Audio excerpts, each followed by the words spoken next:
మనిషి గుండె లోపల ఎక్కడో మానవుడు మేలుకొనే ఉంటాడు. వాడిని నిద్రింపజేసి నిద్రపుచ్చి మత్తునిచ్చి మతమనో గతమనో కులమనో ప్రాంతమనో ఏదో ఒకటి నింపి ఉన్మాదాన్ని మేలుకొలుపుతుంటారు. వేల ఏండ్లుగా జరుగుతున్నదిదే. స్వార్థ ప్రయోజనాల కోసం ఈ తంత్రం సాగుతోంది. మనుషుల హననం జరుగుతోంది. ఇప్పుడు కాశ్మీర్లో జరిగింది అదే. కళ్ళు తెరిచి రెండో వైపు చూస్తే వెళ్లి విరిసిన మానవత్వం కళ్ళ నిండా పరుచుకుంటుంది. ఉగ్రదాడిలో 28 మంది ప్రాణాలు కోల్పోవడం, దుండంగులు అత్యంత కిరాతకంగా వ్యవహరించడం ప్రపంచంలో మనుషులందరికీ బాధ కలిగించింది. ఈ దుర్మార్గం వెనుక ఉన్న దేశాలు, రాజకీయాలు, శోషణలు, వ్యూహాలు, ఉన్మాదాలు అటుంచితే మానవీయ కోణాలను పరిశీలించాలి. ప్రేరణ పొందాలి. మన హృదయాలను సరిచేసుకోవాలి. యుద్ధం, ఉగ్రవాదం, మతోన్మాదం అది ఎవరిదైనా, ఎక్కడున్నా, ఎప్పుడైనా మానవ విధ్వంసకారినే. మనుషులంతా ముక్త కంఠంతో ఖండించాలి, వ్యతిరేకించాలి. మనుషుల్ని కలిపే అంశాలేవో, విభజించే విషయాలేవో అవగాహన చేసుకోవాలి. సామాజిక మాధ్యమాల్లో ప్రచారం అవుతున్న అబద్ధాల పట్ల అప్రమత్తం అవ్వాలి. బుల్లెట్కు నా తండ్రి కోల్పోయాను, కానీ కాశ్మీరీ నాకు 2 సోదరులను ఇచ్చింది అని బాధతో మానవతను గుర్తించిన ఆరతి మాటలు వినండి. కాశ్మీర్లో మా కారు డ్రైవర్ ముసఫీర్, మరో వ్యక్తి సమీర్, నేను క్షేమంగా ఇంటికి చేరుకున్నానంటే వారి సాయం వల్లే. నాన్న మృతదేహం మార్చురి నుంచి ఇక్కడికి తీసుకొచ్చే వరకు అన్నీ వారే చూసుకున్నారు. నాన్న పోయిన బాధని దిగమింగుతున్న నా కళ్ళు వాళ్ళ ప్రేమకి వర్షించాయి అన్నది. ఆ మాటలు వింటుంటే మనందరి కళ్ళు చెమర్చడం లేదు. ఛత్తీస్గఢ్ నుంచి కాశ్మీరు అందాలను చూసేందుకు వెళ్ళారు వాళ్ళు. ఫోటోలు దిగుతున్నారు. కాల్పుల శబ్దాలు వినిపించాయి. వెంటనే ఆ యాత్రికుల గైడ్ నజ్కత్ అహ్మద్ షా వారి 3 పిల్లల్ని తీసుకొని ఒక చిన్న మార్గం గుండా 14 కిలోమీటర్లు పరిగెత్తుకుంటూ వెళ్ళి పహల్గాంలో వారిని సురక్షితంగా ఉంచి తిరిగొచ్చి 4 జంటలను కాపాడాడు. అప్పటికే ఆ ఉగ్రదాడిలో తన మేనమామ కొడుకు ఆదిల్ ముష్కరుల తోటాలకు బలయ్యాడని తెలిసింది.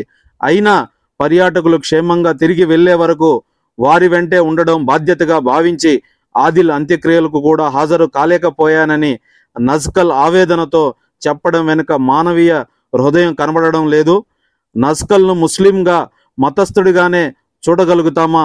ఇక పర్యాటకుల హార్స్ రైడర్స్ స్వయంగా పర్యాటకులను కాపాడేందుకు ఉగ్రవాదులతో తలపడి ప్రాణాలొదిలిన అతడిని ముస్లిం అని పేర్కొంటామా? మానవత్వం ఉన్న మనిషిగా గుర్తిస్తామా? ప్రాణాలకు తెగించి ప్రజలను కాపాడిన ఆదిల్ షా, షాజిద్ అహ్మద్ భట్, ఇంకా ఎందరినో చెప్పాలి.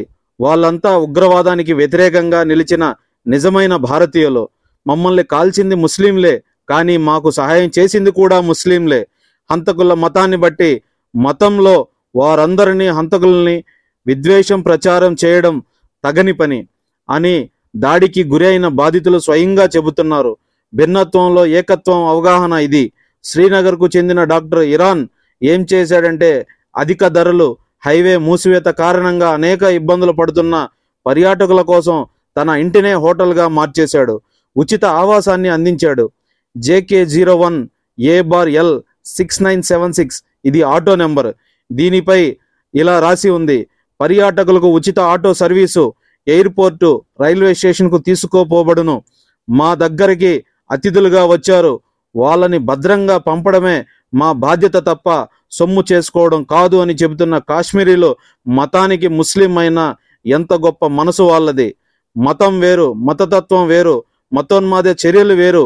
ఇంకా మనం అర్థం చేసుకోవడం లేదు. ఇదే సమయంలో పర్యాటకులు ఆందోళనలో సొంత ఊర్లకు పరిగెడుతున్న వేళ శ్రీనగర్ నుండి ఢిల్లీకి విమాన టికెట్ ధరను 7,000 నుంచి 55,000కు పెంచేశారు మన దేశ భక్త విమాన సంస్థలు. ఇప్పుడే కాదు, ఉక్రెయిన్ రష్యా యుద్ధ సమయంలో 30,000 టికెట్ 1,20,000కు పెంచింది మన టాటా ఎయిర్ ఇండియా. ఆఖరికి కుంభమేళాకు పెంచి దేశభక్తిని చాటుకున్నారు. ఇది ఏమైనా భద్రతా లోపాల కారణంగా, నిఘా వర్గాల వైఫల్యం కారణంగా, ఉగ్రవాదులను నిర్మూలించలేని అసమర్థ ఫలితంగా ఎన్నో విలువైన ప్రాణాలు సామాన్యులవి బలయ్యాయి.